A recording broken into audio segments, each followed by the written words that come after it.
조갑제 TV 시청자 여러분 안녕하십니까. 2019년 3월 12일 저녁 7시를 넘었습니다. 오늘은 나경원 원내대표의 국회 연설 중에서 문재인 대통령을 김정은의 수석 대변인이라고 비유하였던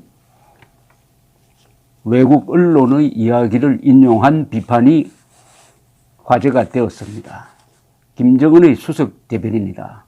문재인 대통령이 김정은의 수석 대변인이다. 유엔 총회에서 김정은이가 평화의 사도인 것처럼 이야기하는 것을 들은 블룸버그 통신이 탑 스포크스맨이라는 표현을 썼습니다. 탑 스포크스맨이다. 수석 대변인이다. 그것이 한국으로 들어와서 유행어가 됐는데, 그럼 이 표현이 과장된 거냐? 아니면 왜곡이냐? 아니면은 실제보다는 좀 부드럽게 표현한 것인지 하는 의문점이 있다면은 지금부터 제가 말씀드리는 이 자료를 참고해 주시기 바랍니다.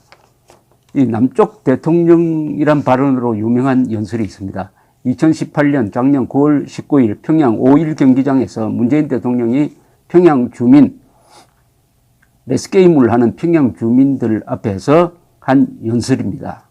이 연설은 자신의 이념과 영혼까지 드러낸, 적나라하게 드러낸 연설이었습니다.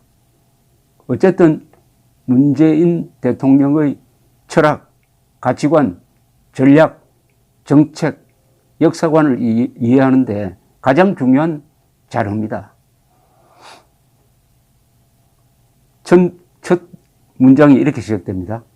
평양 시민 여러분, 북녘의 동포 형제 여러분, 평양에서 이렇게 여러분을 만나게 되어 참으로 반갑습니다.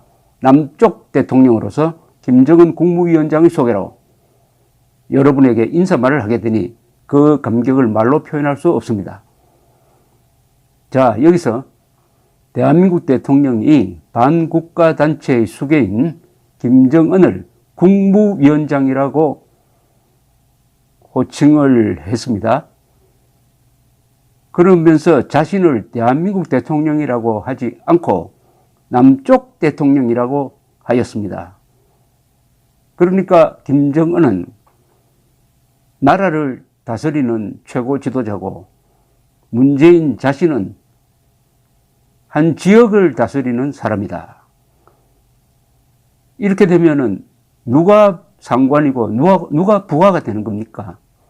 이 발언은 헌법 제3조 위반입니다. 왜냐? 헌법 제3조는 북한을 국가로 인정하지 않습니다. 그런데 국무위원장으로 했잖아요. 그 다음에 국가보안법 제7조 위반의 소지가 있습니다. 자유민주적 기본 질서를 위협하는 줄 알면서도 반국가단체를 고무찬행하면은 보안법 7조 위반이고 징역 7년 이하의 처해집니다. 그 다음 이어서 이렇게 이야기했습니다. 동포 여러분, 김정은 위원장과 나는 지난 4월 27일 판문점에서 만나 뜨겁게 포옹했습니다. 우리 두 정상은 한반도에서 더 이상 전쟁은 없을 것이며 새로운 평화의 시대가 열렸음을 8천만 결의와 전 세계에 엄숙히 천명했습니다. 이 내용도 문제가 있습니다. 4월 20일 북한 노동당 중앙위원회 전원회의는 핵 보유국임을 선언하고 앞으로는 핵 보유국 자격으로 군축회담에 나서겠다는 입장을 결정하였습니다. 그래 놓고 평화를 운운한 것은 핵을 보유한 입장에서 평화체제 구축이라는 명분을 앞세워가지고 한미동맹을 해체하겠다는 의도입니다. 그럼에도 문 대통령은 대한민국을 핵무장한 북한 노동당 정권 앞에서 벌거벗게 버린 판문점 선언을 평화의 시대를 연 것이라고 주장하고 있습니다. 더구나 김정은은 하노이에서 핵무기를 포기하지 않겠다는 자세를 공식적으로 천명했습니다. 한국과 미국 정보기관은 작년에 북한이 영변의 우라늄 농축 시설 등을 가동하였고 핵폭탄을 적어도 6개 이상 만들었다고 봅니다. 그런데 문 대통령은 9월 19일 평양에서 평화의 시대가 열렸다고 거짓말을 했습니다. 그 피해는 고스란히 한국인과 그리고 국군에 돌아가는 거죠. 핵 개발을, 핵 무장을 더욱 강화하고 있는 김정은이가 평화의 사도인 것처럼 이야기한 사람이 문재인 대통령이니까 수석 대변인 아닙니까? 아니면 수석 대변인보다 더한 뭡니까? 그는 또한 이렇게 이야기했습니다. 또한 우리 민족의 운명은 우리 스스로 결정한다는 민족 자주의 원칙을 확인했습니다. 남북 관계를 전면적이고 획기적으로 발전시켜 끊어진 민족의 혈맥을 잇고 공동 번영과 자주 통일의 미래를 앞당기자고 굳게 약속했습니다. 그리고 올해 가을 문재인 대통령은 이렇게 평양을 방문하기로 했습니다. 자, 여기 민족 반역자인 김정은 정권과 이른바 민족 공조를 했다는 선언인데, 민족 반역자와의 공조는 자신도 민족 반역자로 내려앉는 일종의 자충수 아닐까요? 그리고 여기서 자주통일 하는데, 자주통일은 우리 헌법 제4조에 나오지 않습니다. 헌법 제4조는 자유민주적 기본질서에 입각한 평화적 통일을 명시하고 있는데, 난데없이 왜 자주통일이 나왔느냐? 자주통일은 북한에서 반미 적화통일을 의미합니다. 따라서 대한민국 헌법 제4조가 명령하는 자유민주적 기본질서에 입각한 평화통일 원칙을 정면으로 위반한 연설을 했습니다. 김정은은 또 공정한 선거로 뽑힌 사람이 아니므로 이런 자와 통일을 논의하는 것 자체가 자유민주적 기본질서를 통일정책의 대원칙으로 천명한 헌법 제4조를 위반한 것입니다. 서독도 동독 공산당하고는 통일을 논의하지 않았습니다. 동독에서 선거를 통해서 새로운 정권, 민주적 정권을 수립하니까 그 정권과 통일을 논의해서 독일 통일을 이루겠던 것입니다. 따라서 북한 농당 정권은 긴장 문제 등등을 충돌 방지 등을 논의할 수는 있지만은 김정은 정권과는 통일을 논의하면 안 됩니다. 통일 논의의 대상이 아닙니다. 통일 논의의 대상이 아닙니다. 모르죠. 항복하고 나오면은 그것은 또 다른 문제입니다. 평양 시민 여러분, 사랑하는 동포 여러분, 오늘 김정은 위원장과 나는 한반도에서 전쟁의 공포와 무력 충돌의 위험을 완전히 제거하기 위한 조치들을 구체적으로 합의했습니다. 또한 백두에서 한라까지 아름다운 우리 강산을 영구히 핵무기와 핵 위협이 없는 평화의 터전으로 만들어 후손들에게 물려주자고 확약했습니다. 이거 거짓말이죠. 그런 약속이 거짓말이었음이 이번 하노이 회담에서 확인되었지 않습니까? 핵을 포기 안 하겠다고 선언을 했잖아요. 김정은이가. 그런데 전쟁의 공포와 무력 충돌의 위험 제거, 아름다운 강산, 평화의 터전, 다 교원 영색이죠. 다 교원 영색이죠.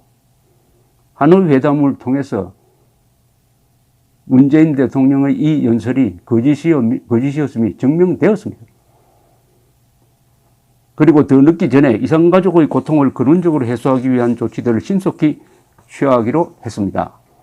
그 후 아무 진전이 없습니다. 이산가족은 만나서 같이 살아야지 동물원에서 만나는 식의 그런 상봉은 그 자체가 고문입니다. 가혹행위입니다. 편지 왕래도 안 되는데 무슨 근원적 해소입니까? 나는 나와 함께 이 담대한 여정을 결단하고 민족의 새로운 미래를 향해 뚜벅뚜벅 걷고 있는 여러분의 지도자 김정은 국무위원장께 아낌없는 찬사와 박수를 보냅니다. 여기 또 국무위원장이란 말이 나왔습니다. 두 번이나 김정은을 그러니까 한반도에서 유일한 국가는 자칭 조선민주주의 인민공화국인 것처럼 대한민국 대통령이 문장을 쓰고 있습니다. 또 이는 히틀러, 스탈린 수준의 살인마를 향한 낯간지러운 칭송이라고 할 것입니다. 물론 반국가단체 수괴이자 반인도 범죄자를 고무 찬양하여 국제법 정신과 국가보안법을 위반하고 있고 이것은 인륜을 저버린 행위입니다.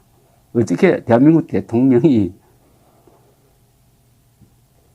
김정은을 향해서 미래를 향해 뚜벅뚜벅 걷고 있다는 표현을 씁니까? 그 미래가 뭡니까? 김정은이가 걷고 있는 미래는 벼랑으로 떨어지는 거 아닙니까? 지옥 아닙니까? 지옥으로 가는 거 아닙니까? 그럼 김정은과 함께 우리가 같이 따라가야 합니까? 평양 시민 여러분, 동포 여러분, 이번 방문에서 나는 평양의 놀라운 발전상을 보았습니다. 김정은 위원장과 북녘 동포들이 어떤 나라를 만들어 나가고자 하는지 가슴 뜨겁게 보았습니다. 얼마나 민족 화해와 평화를 갈망하고 있는지 절실하게 확인했습니다. 어려운 시절에도 민족의 자존심을 지키며 끝끝내 스스로 일어서고자 하는 불굴의 용기를 보았습니다.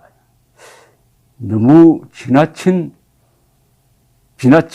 칭송 아닐까요? 북한이 어려운 시절을 보낸 것은 여기 어려운 시절에도 민족의 자존심을 지켰다고 했는데요. 어려운 시절을 보낸 것은 천안함 폭침 같은 대남 도발과 핵무기 개발로 나쁜 짓만 하니까 스스로 고립을 자초했습니다. 문 대통령은 그러한 도발로 가장 큰 피해를 본 대한민국의 대통령인데 그런 반국가적, 반인도적 테러와 도발을 민족의 자존심 수호 행위라고 미화하고 있습니다. 헌법상의 대통령 책무 및 국가보안법 그리고 유엔 헌장 위반입니다. 평양시민 여러분, 동포 여러분, 우리 민족은 우수합니다. 우리 민족은 강인합니다. 우리 민족은 평화를 사랑합니다. 그리고 우리 민족은 함께 살아야 합니다. 우리는 5,000년을 함께 살고 70년을 헤어져 살았습니다. 나는 오늘 이 자리에서 지난 70년 적대를 완전히 청산하고 다시 하나가 되기 위한 평화의 큰 걸음을 내딛고자 제안합니다. 김정은 위원장과 나는 8천만 결의 손을 굳게 잡고 새로운 조국을 만들어 나갈 것입니다. 야, 이 김정은과 손잡고 새로운 조국을 만든다고요? 그러면 대한민국도 아니고 조선민주주의 인민공화국도 아닌 제3의 나라를 만들겠다는 겁니까? 그럴 자격이 있습니까? 대한민국이 북한 농당 정권을 흡수해가지고 통일하는 것이 헌법의 명령인데 어떻게 새로운 나라를 만든다고 합니까? 새로운 조국. 그래서 대한민국은 조국이 아니라는 거죠. 그래서 남쪽 대통령이라고 했다는 거죠. 그러면 이해가 갑니다. 그러면 문재인 대통령의 조국은 대한민국이 아닙니다. 이것은 확실합니다. 반역자와 만드는 새로운 조국은 무엇일까요?